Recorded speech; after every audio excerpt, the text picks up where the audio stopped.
Hello guys, this is me Ankur Upadhyay. Welcome to our channel share market analysis. Guys, बात करूंगा इन्फोसिस और Wipro stock को लेकर।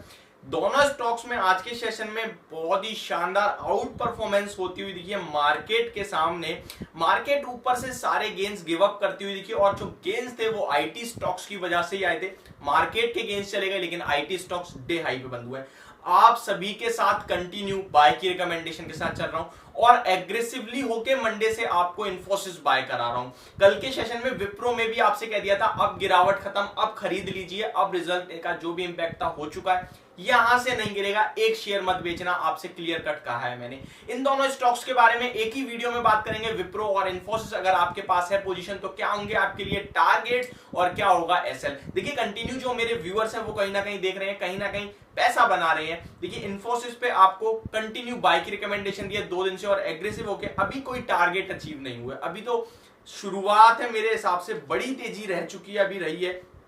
शायद जो हमारे ट्रोलर्स हैं वो ये भी कहेंगे भाई कोई नहीं, दोबारा करेक्ट हो जाएगा। हाँ, बिल्कुल होगा, ये तो पार्ट ऑफ मार्केट है।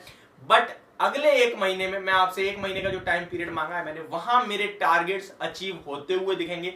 तो इस स्टॉक में एक तो जल्दी प्रॉफिट बुक करने की कोशिश मत करना और दूसरा अगर पोजीशन नहीं है तो डिप पे बाय करने की ही कोशिश करें। तो कौन से स्टॉक है, इन्फोसिस और विप्रो, क्या टारगेट क्या लेवल, इसके बारे में बात करते हैं। लेकिन उससे पहले मैं आप सभी के साथ एक रिक्वेस्ट करना चाहूंगा, अगर आप मेरे चैनल पर पहली बार विजिट करें तो प्लीज इसको सब्सक्राइब कर ले, नोटिफिकेशन बेल आइकन दबा दें।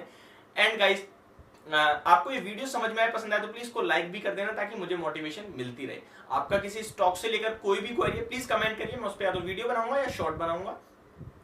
देखिए, इन्फोसिस की बात करें तो 3.5% की तेजी है, 1585 रुपीज के लेवल्स पे क्लोजिंग देता हुआ दिखा। पूरे आईटी स्टॉक्स में धमाका था और कल अगर आप मेरी कल की वीडियो चेक करोगे ना, ए टू जेड आपको आईटी स्टॉक्स में बाय रिकमेंड करके गया हूं। HCL tech, Wipro, tech Mahindra and Infy, चारों में आपको बाय रिकमेंडेशन दी है क्योंकि इन लेवल्स पे ये स्टॉक आपको इतने चीप है ना, मतलब क्या होता है, इतने सस्ते वैल्यूएशन पे मिल रहे हैं आपको। ये तो लॉन्ग टर्म के प्रोस्पेक्टिव से बोल रहा हूं मैं वैल्यूएशन, लेकिन यहां से ना मुझे सपोर्ट भी दिखता है और एक बाउंस बैक दिखता है, जिस बाउंस बैक के लिए केवल आपको बाय कराया मैंने।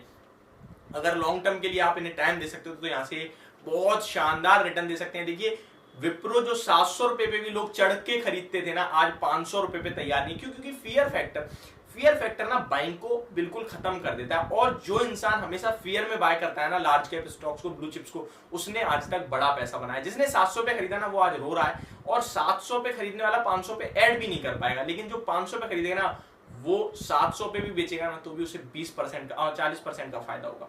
तो बड़े टारगेट्स आपको हमेशा छोटे लेवल से ही मिलते हैं। जब दुनिया में फियर बन रहा हो, जब मार्केट में, तब आप खरीदिए। इन्फोसिस की बात करें तो लेवल्स आपकी स्क्रीन पे रख देता हूं डायरेक्ट। 1440 टू 1450 के एसएल से आपको बाय रिकमेंडेशन दे रखा है। 1520 1540 जब भी मिले आपको खरीदिए, कल भी मिला था आपको। लेकिन स्टॉक अगर आपने खरीदा that is very good, very good. अब इन लेवल्स पे भी आप खरीद रहे हो तो मैं आपसे कहना चाहता हूं आपका एसएल बड़ा हो जाएगा, बट आपका टारगेट 1750 1780, इन 2 टारगेट्स के लिए आप अपनी पोजीशन को होल्ड कर लें। अगले 1 महीने के टारगेट है मेरे, जो मैंने आज तेजी के लिए नहीं कल भी कहा था और मंडे को भी कहा था। ठीक है, अब इस स्टॉक की और आपको बताऊं तो स्टॉक में रिजल्ट्स के बाद जो गिरावट देखने को मिली है वो कहीं ना कहीं खत्म होती हुई मुझे लग रही है और स्टॉक में मुझे पक्की गिरावट खत्म होने के संकेत मिल जाएंगे जब स्टॉक ये 1625 रुपए के पार टिकना शुरू होगा। उससे पहले क्या है कि बीच में बाउंस बैक आ रहे हैं, फिर गिर रहा है, बाउंस बैक आ रहे हैं, फिर गिर रहा है।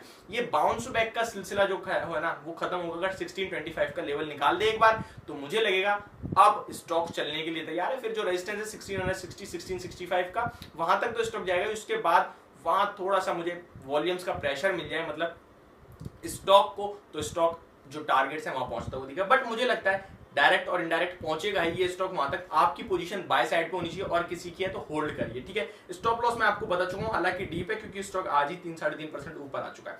अगर विप्रो की बात करें, रिजल्ट्स के बाद विप्रो गिरता हुआ दिखा है। प्रॉफिट के नंबर्स देखोगे ना आप तो मार्केट को बीट कर रहा था, मार्जिन में प्रेशर था, गाइडेंस में थोड़ी कटौती थी, इसके चलते स्टॉक में प्रेशर देखने को मिला। बट ऑलरेडी डिस्काउंटेड है, प्रेशर स्टॉक प्राइस दिन है। जो रिजल्ट्स थे आपके उसके लिए हिसाब से 750 वाला स्टॉक आपको 500 रुपए पे मिल रहा है, बहुत करेक्टेड है। एक large cap blue chip stock आपका ऊपर से देखा जाए तो 30% करेक्ट हो चुका है ऑलरेडी। मुझे लगता है ये एक लॉन्ग टर्म स्टोरी है, यहाँ पे खरीदने के ही मौके ढूंढे 480 470 के एसएल से।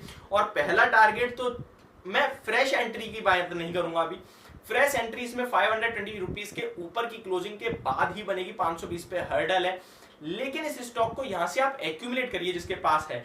अगर आप फ्रेश एंट्री ले रहे हैं तो आपका व्यू मिनिमम 6 से 9 महीने का होना चाहिए, क्योंकि मुझे लगता है ये स्टॉक इन लेवल्स पे बड़े समय के लिए खरीदना चाहिए, बड़े टारगेट्स के लिए। तो मेरा व्यू काफी बुलिश है दोनों स्टॉक्स पे। बाय की रिकमेंडेशन है, होल्ड की रिकमेंडेशन है, एंड विप्रो में अभी लेवल्स या तो ब्रेकआउट होने दीजिए, अदरवाइज लंबे समय के लिए खरीद सकते हो, तो बिल्कुल बाय है। तो ये मेरा पूरा व्यू बन रहा है इन दोनों आईटी स्टॉक्स पे। होप आप सभी को वीडियो समझ में आई होगी, पसंद। Thank you so much for watching this video. Have a great day guys.